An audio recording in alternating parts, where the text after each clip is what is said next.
You're listening to the Mike on the Right podcast. Greetings, my friends, and welcome to the newest edition of the Mike on the Right podcast, episode 42, release date March 9th, 2026. And as always, I am broadcasting from the heart of the heartland in central Indiana, the crossroads of America, the great Hoosier state. Continue to like, share, subscribe, 5-star ratings. Thank you so much for being here today. You can listen to all episodes of this show, the 41 that came before it. You can listen, you can watch all at mikeontheright.com. It's going to take you to YouTube or any place that you get your podcasts. There we are. Let's get right into the meat of this episode. There's a lot to cover, and as you always know, I'm always running behind. We're going to first talk about the mess in the Middle East, what's going on continually in Iran, what's been happening with Hezbollah, the terrorist proxy that the Israelis attacked recently, and how is that affecting global order and energy prices and all those different things. Then we're going to talk about how utilities and the midterms are shaping the political landscape in America. Affordability is the name of the game, and we're going to continue to talk about that as this race for Congress continues to develop. And then we're going to talk about how Zohran Mamdani, the mayor of New York, has melted. It's an incredible fall from grace already in the beginning of his mayoralship. We're going to talk about that. We're going to talk about why suddenly democratic socialism seems to not work. Maybe because the rest of us saw that coming. All of that and more in this episode. Let's begin. What is the Middle East mess? You have had to have been living under a rock if you didn't know that there was great military action going on in Iran and now on its proxy organizations outside of the country. And the United States and Israel had put together a military force that did a stunning raid in the air through missiles and bombs and all different things, killed many senior leaders in Iran last week, including Ali Khamenei, who was the supreme leader of Iran after the Iranian Revolution. And he has been the supreme leader and cleric and authority for the country, regardless of who's elected and who's appointed, what have you. He was the guy. And the United States and Israel continue to pound and attack and destroy a number of assets, military and political and government-wise, to put them in a place of what we hope will be surrender and change in the region, not just because of the security for Israel, which is what a lot of people are saying. Oh, this is just for Israel. This is just for Israel. I'm not saying that they don't benefit. They definitely benefit. But so does the United States. Death to America is not some cute little aw shucks joke. Iran has killed American citizens across the world for decades, most of the time unanswered. And it has come to a point where finally a president needed to step up and take care of that. You may disagree how he did it. You may want to argue the legality. All of those are valid things to have a conversation about. What's not valid is that Iran is an evil country that was run by evil people, and now we'll see what the next group can come in and do. The president obviously is upset about that. That the son, Mojtaba Khamenei, in his mid-50s, has been appointed by the Council of Experts, which is largely appointed by the previous Khamenei, whichever ones we didn't kill, has been appointed supreme leader of Iran. And we'll see how this transpires. The sun, the apple usually doesn't fall that far from the tree. The president is not happy about this appointment. Of course, he wants to have direct say in that, and I'm not sure that that's the way to go. But if this doesn't get Iran's attention, I don't know what will.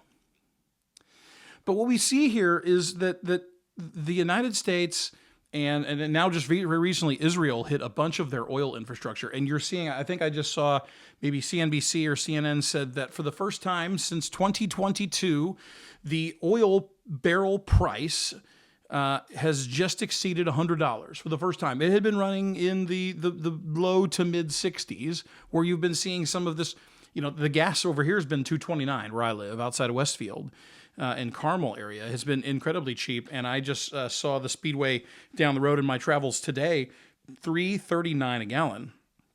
That's $1.10 increase over a week ago, which shows that there's a lot of fear because of what's happening in Iran, even though the United States is not a user of Iranian oil. So your question might be, well, how does this affect it? Well, what happens is those that do buy Iranian oil as part of their energy mix now have to be dependent on other sources, because most of that's not going to be available because the Israelis just lit it on fire. And whether that was the right call or not, I don't know. I don't know why we blow up a bunch of oil fields. They're already closing the Strait of Hormuz, the Iranians, and I think, and again, I'm a little interventionalist, but I think that the Strait of Hormuz needs to be taken over by Western forces to secure the supply chain of oil and other things coming out of the Middle East. But that's what's driving that price increase that you're seeing today. Israelis have also been hitting, just as you may have noticed, Hezbollah, which is an organization similar to Hamas. It's a terrorist organization that has been for a long time propped up by Iran, in order to carry out as kind of a layer, right? As kind of like this indemnity. Well, it's really not us attacking Israel. It's really not us attacking Americans. It's really not us. And it was very clear that as soon as those folks got taken out by, that Israel took out Hamas, and of course when Israel and the United States took out a bunch of leaders and military structures and such in Iran last week, that then they just kind of went berserk and they just shot at everybody, every Arab country around them. Which now, it's amazing, for the first time, the West and most of the Arab world are on the same page, that Iran has got to be taken care of. And mostly, of course, they've been firing at American allies and trying to hit American assets in other countries. I've got family right now that's in Abu Dhabi, who obviously had to be sheltered in place. It looks like a lot of that has subsided now, but, that's still going on. That's still tension. And then here's the newest piece, and this is where I would admonish the president. Russia, it was reported everywhere, the Washington Post, the New York Times, Russia is reportedly providing intelligence on American resources and American military activities to Iran. Now, I'm not saying that the president has been some giant supporter of Russia like others have, but we certainly have been a little softer on them than we need to be, specifically with what's happening in Ukraine. I would 100% agree. And I'm not saying that the United States needed to put boots on the ground, but I am saying that there were other ways to get Russia. There still are ways to get Russia to stop this war. And now the Russians are continuing to undermine us by giving our arch enemies a piece of the axis of evil, intelligence and information to continue to kill and attack Americans. I don't see how they clearly aren't getting the message, which means this president isn't going to stop. War powers resolution or not, he's got 60 days plus a 30-day withdrawal. That's plenty of time to put more hurt on these folks. They have not been in this action that long. And that doesn't mean that if something doesn't change, that the Democrats...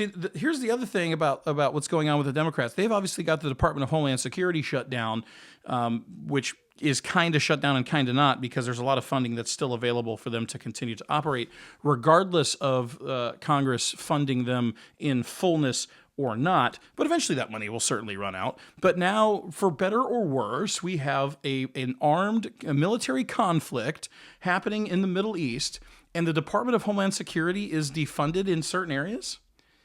It was already bad enough that I think it was making, the United States less safe, but now even more so.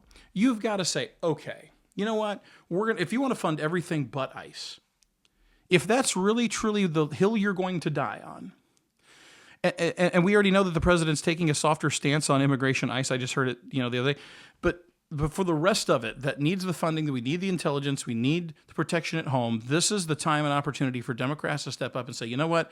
I am still against what's happening in Iran, which is crazy if you think you may be against the way that we got there. But nobody in their right mind can tell us that Iran was not a problem to the United States. And if you're saying that, you're not telling yourself the truth. You don't know what you're talking about. And so, this is continuing down the path, and who knows what's going to happen. I think the markets are going to open up tomorrow. I've not looked at futures yet, but I'm sure, I've certainly lost a lot of money on the retirement circuit. Don't take a look whatsoever. But this is going to continue to escalate until Iran is either forced to come to the table or greater action is needed to be taken. And again, I'm not for a long-scale war. But at this point, we have put our chips, our hand on the table. We have to act. We have to do so now. The gas prices have already surged. Who knows what other ripples in the economy are going to happen over the next several days, weeks, and months because of this? Who knows how the rest of the world is going to react? Of course, those that are hateful of the United States or those who are Orange Man bad, of course, are saying this is dictatorship. Most people who called Donald Trump a dictator typically don't understand what a dictator is. They don't understand the history of World War II, and they use words and phrases that they shouldn't be using. And so, again, you don't have to like him. You don't have to like what he's doing. But at the end of the day, Iran is and continues to be a problem. And until they are brought to their knees, Americans and Israel and the entire region are not safe. I support the efforts, but we've got to find an end game. We've got to find a way to finish this thing out. Otherwise, we're going to have just destroyed a bunch of things for nothing, and we're going to have the same problem that we've been having. Israel continuing to attack Hezbollah is the right thing, just like they decimated Hamas. They need to continue to decimate Hezbollah because these are the ones that have been, shooting the rockets and shelling and attacking in Israel on Iran's behalf. And it makes Israel less safe. But Iran makes the world less safe. The United States, Israel, including the countries around it, the Arab world is less safe because Iran is there, and they need to take care of this government now. Let's move on to more domestic issues right here at home, but on the same topic of the utilities and affordability, and what does that mean for the midterms? We've been talking about on this show what I believe that we need to be doing as Republicans. I'm a conservative Republican. If you don't know that by now, surprise, but we have to continue to focus on utility prices, grocery prices, and affordability as a party, or we are going to get shellacked in the midterms, and we will deserve it. Because all we're worried about is just the next person we can indict. And we are here for the next, slam dunk on the lips. And I'm not saying that those things aren't funny. I'm not saying that some of those things are not necessary to say, hey, we're gonna protect girls from transgendered youth in girls' bathrooms who shouldn't be there. Like, I'm 100% for all those things. But I don't care about James Comey. I don't care about all these folks. I'm not saying that the process shouldn't work its way out, but the president and this Congress and our state governments and state legislatures need to focus on the midterms issues.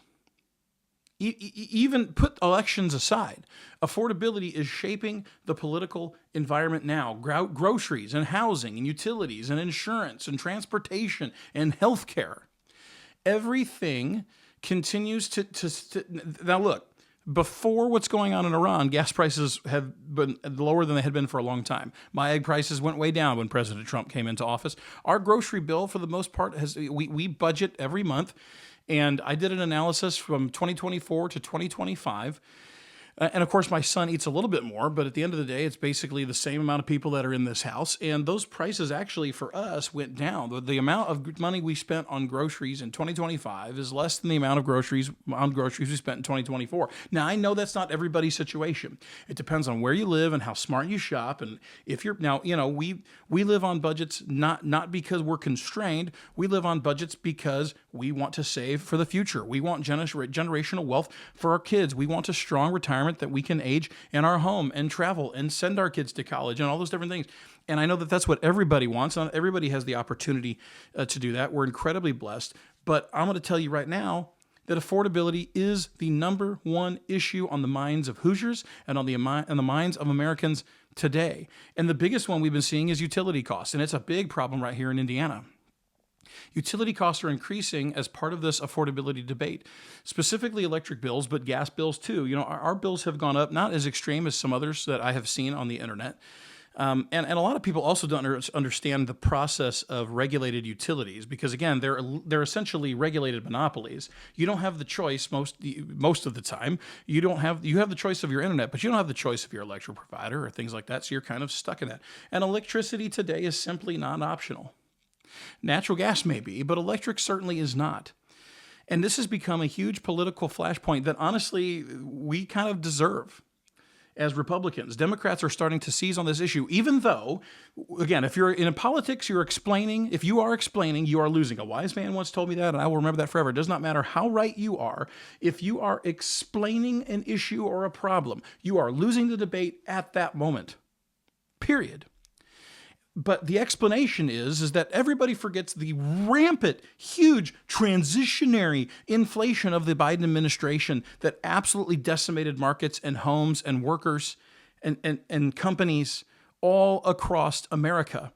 And now we're on the foundation of that, which the prices, for the most part, utilities aside, that's a separate issue, groceries and other items have not gone up nearly as much as they went up under Biden. They're riding the general inflation train of where things are between 2 and the average is what, almost 3% across the whole 2.7. I forget what the number is. I didn't come armed with it. I'm sorry. The last inflation rate for 2025 and the beginning of 2026. But I will tell you that the prices have generally risen in that range. We're standing on that foundation of almost 10% inflation in a year prior to that. And the price of lumber and all these different building materials and all these things across the economy that went up under the Biden administration, under the bad policies of the previous government. But if I explain that, one, I'm blaming the other guy, and two, I'm losing because I'm explaining. What am I doing as a leader? What is President Trump doing as a leader? What is your legislature doing as leaders to ensure that we are keeping prices low?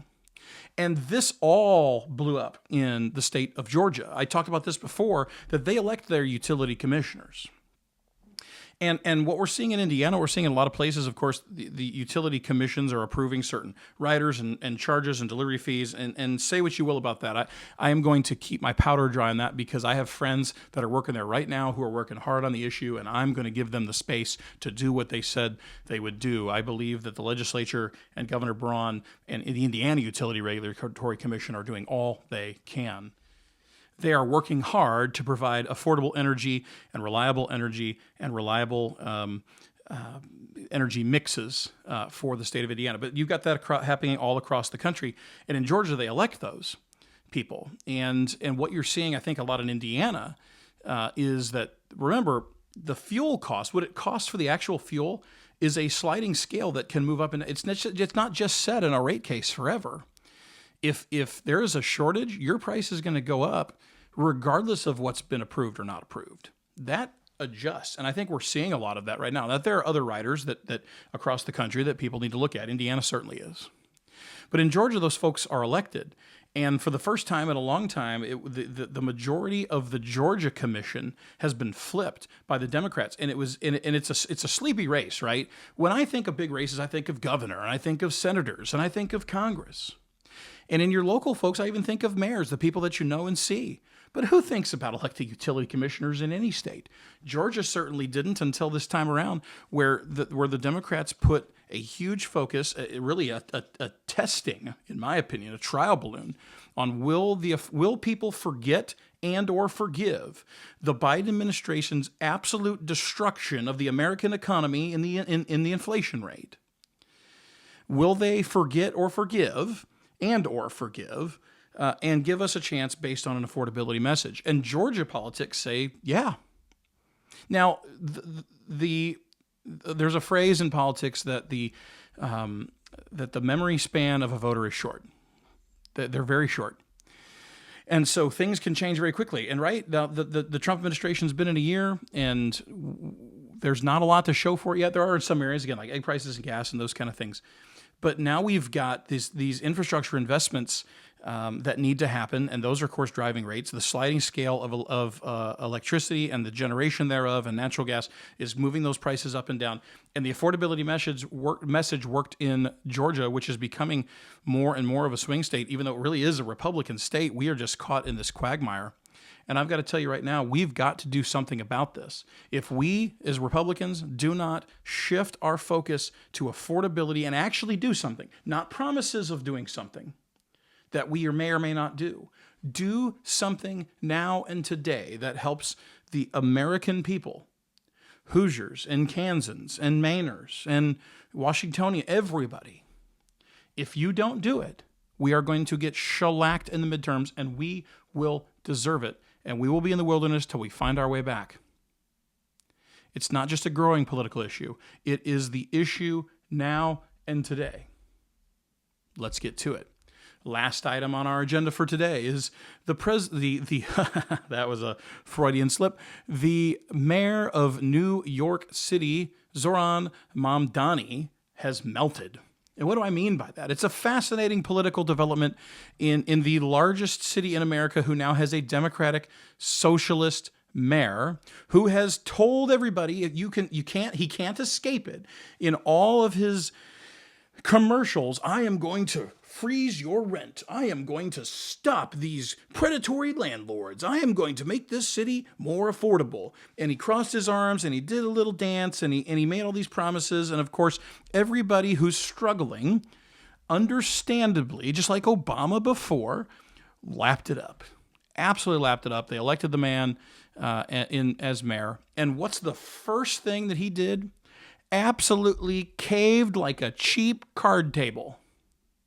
He did this big presentation. This is now 2 weeks ago. I'm kind of behind on this, but I really wanted to talk about this because there's a greater issue at hand here. That he can't actually do that because someone actually has to pay for it. And so his first thing was, okay, in order to freeze rent, the state needs to raise income tax on the rich and on the job creators and all this stuff. And the legislature and the governor said, no. We're not going to do that. We can't. Everybody is in an affordability crisis. Republicans, Democrats, as much as the Democrats may be leading on the issue right now because Republicans are focused on other dumb things. There's no state that's going to start raising taxes on anybody right now because they don't want to be tagged with this issue too. And so the legislature, the governor told him no. And so he has this press conference that says, because of these dumb heads over in Albany, I'm going to have to raise your property taxes, and we're going to have to gut some ancillary pension funds or some reserve pension funds, and that's going to have if the state won't do this. Essentially, he's holding the people of New York City hostage to get what he wants. And by raising property taxes and tapping into these pension funds, I'm going to tell you what, Illinois is 100% screwed because for years, Democrats borrowed and raided and took and spent pension dollars, and then it needed to be bankrupt, and they said, we can't do anything about it. And their own Illinois Supreme Court said, no, you can't do that, 7-0, no, you can't do that. You have a constitutional obligation to figure this out. This is going to be the same thing. He's going to raid funds from working people, the same people that probably just elected him, and he's going to raise their property taxes, which is going to increase their rent and increase their mortgages and increase all across the board. And there's this story, I think I just read, I don't know, CNN or somebody that said, well, now Mamdani is joining forces and saying, it's not just about rent control. That's part of it. But we have to work with the developer community and home builders and all these other people, and we've got to bring them to the fold to really figure this out. You mean that in order for your dumb democratic socialist system to work, that you need just unbridled capitalism? Because that's what development is. Development is building homes and building townhomes and developing mixed use and commercial development. I do a lot of that as president of Westfield's Plan Commission today and right now. And they are the definition of wonderful capitalists that make this system work. And you're saying that this isn't going to work until you tap this? That tells me right now that democratic socialism is an absolute joke. It is a theory that does not work. It has never been successfully implemented. Socialism or any version of it, socialism light, socialism heavy, diet socialism, none of it works. And this is going to this work is going to be dependent on private capital and private builders and private finances and functioning real estate markets that he spent his entire career and his entire campaign absolutely downing and attacking. And so is there a supply problem in New York City and across the nation? Yes. Is there an affordability problem in housing and all these other things? Yes. Is rent control and all this stuff the way to go about it? No, because these people are just going to get out of the business. It's not going to fix it. And the bigger ideological debate here is that everything is reliant on market forces, availability and affordability, and that doesn't mean that there can't be course corrections and government, can direct to an extent, but the democratic socialist utopia that Mamdani just absolutely told everybody was going to happen while he was riding a unicorn in one of his commercials now ain't happening.